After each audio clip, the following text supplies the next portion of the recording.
and a community in mourning over those two young people who were killed in the shooting. Counselors were available today at both UPrep Charter School and East High School, the alma mater of both students. Josh Navarro was there. It was a somber atmosphere at both schools where Jarvis Alexander and Jaquela Johnson attended. Students and staff were heartbroken to lose these students during a senseless act of violence. It's tough for me. It's tough for me.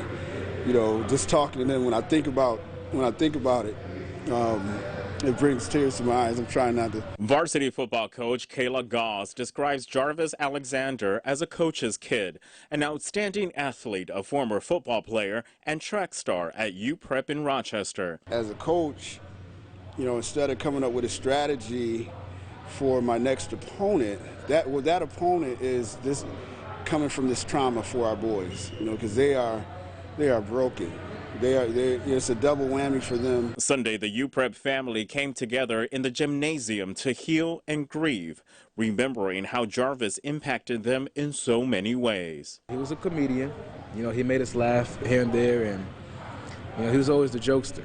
You know, even when you was having a bad day, you go to him, he got something to say. He showed us what perseverance looks like.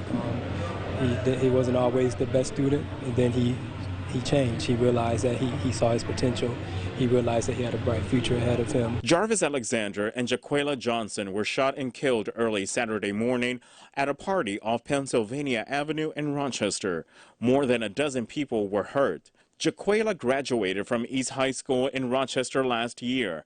Her teachers say she had a gift for writing and enjoyed extracurricular activities such as cheerleading and being on the dance team.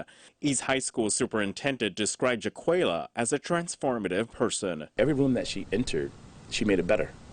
And if it was in the cheerleading, or if it was volunteering at elementary schools and teaching young kids how to read as part of the TLI program, everywhere she entered, the room became better because of her. Two schools coming together to heal and to make sense of it all. Both schools gave their condolences to both families. They say their schools will be open again tomorrow for those who need to continue to grieve and heal. In the studio, I'm Josh Navarro, News 8. All right, so sad. Thank you, Josh. Rochester police say hundreds of people were at the party when violence broke out, and they are asking anyone with information to come forward.